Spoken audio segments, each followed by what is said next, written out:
لا إله إلا الله له الملك وله الحمد وهو على كل شيء قدير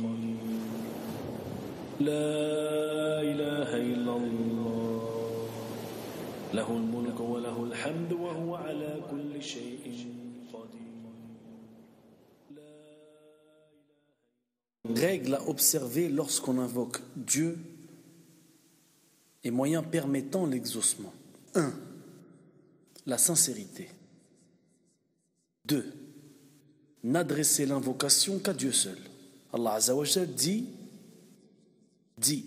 mon Seigneur a commandé l'équité, que votre prosternation soit exclusivement pour lui.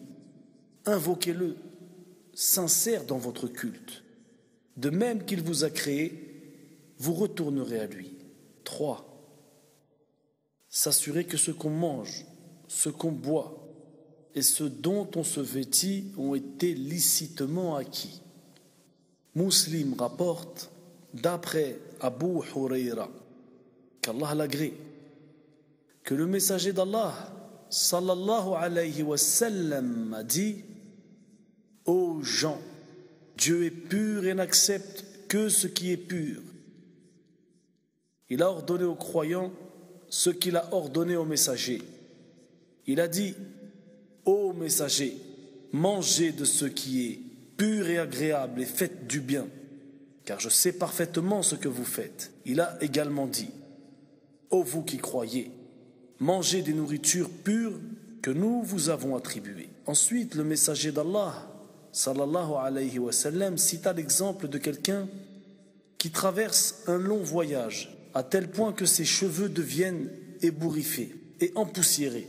Il lève les mains au ciel et dit: ô Seigneur, alors qu'il se nourrit et se vêtit de biens illicites, comment Allah accepterait-il de l'exaucer? 4. S'éloigner de toutes sortes de péchés. 5. Redresser les torts qu'on a causés à autrui et s'en repentir. 6. Recommander le convenable et interdire le blâmable. 7. Reconnaître ses péchés et demander à Dieu de les pardonner. 8. Reconnaître les bienfaits de Dieu et l'en remercier. 9. Éviter toute forme d'excès dans l'invocation. 10.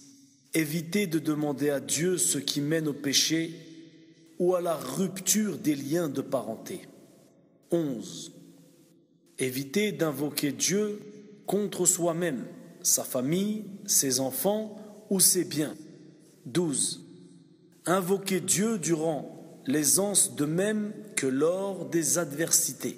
Tirmidhi rapporte d'après Abu Hurayra, qu'Allah l'agrée, que le prophète sallallahu alayhi wa sallam a dit: celui qui aime que Dieu exauce son invocation lorsqu'il subit un malheur n'a qu'à l'invoquer fréquemment durant l'aisance. 13.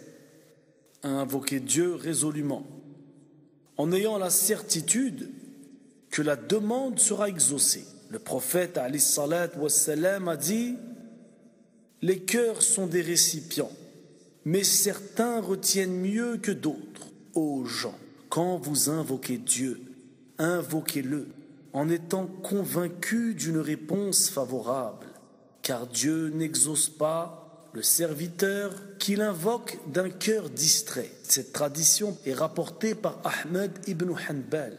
Bukhari rapporte également que le prophète sallallahu alayhi wa sallam a dit: quand l'un d'entre vous invoque Allah, qu'il demande résolument, qu'il ne dise pas: ô Dieu, si tu veux, accorde-moi telle ou telle autre chose, car rien ne contraint Dieu. 14. Insister dans l'invocation, sans pour autant s'impatienter et s'attendre à un exaucement immédiat. 15. Faire ses ablutions mineures avant l'invocation, quand cela est possible. 16. Se tourner vers la Qibla. 17. Élever les mains vers le ciel durant l'invocation. 18. Invoquer avec recueillement. 19. Invoquer Dieu en lui manifestant soumission, humilité, amour et crainte. 20. Invoquer Dieu à voix basse, ni assourdi, ni trop élevé. Allah Azza wa Jal dit: n'élève pas trop la voix dans ta prière et ne prie pas non plus à voix assourdie. Entre les deux, choisis le juste milieu. 21. Commencer l'invocation et la conclure en adressant la louange et la gratitude à Dieu et en priant ensuite en faveur du prophète sallallahu alayhi wa sallam. Commencer par soi lorsqu'on invoque Dieu en faveur d'autrui. Certaines traditions attestent que le prophète sallallahu alayhi wa sallam commençait par invoquer Allah en sa faveur lorsqu'il l'invoquait en faveur d'autrui. D'autres attestent qu'il ne suivait pas cet ordre et consacrait la totalité de l'invocation à autrui, comme son invocation en faveur de Anas ibn Malik, Abdullah ibn Abbas et Ismaïl. 23. Évoquer comme intercesseur auprès de Dieu ses noms, ses attributs, une œuvre pie qu'on a accomplie ou l'invocation formulée par un homme vertueux, vivant et présent. 24. Éviter toute forme d'affectation consistant à employer la prose rimée en formulant l'invocation. 25. Répéter 3 fois l'invocation. La ilaha illallah, lahul mulk wa lahul hamd wa huwa ala kulli shay'in qadir. La ilaha illallah, له الملك وله الحمد وهو على كل شيء قدير. لا إله إلا الله، له الملك وله الحمد وهو على كل شيء قدير. لا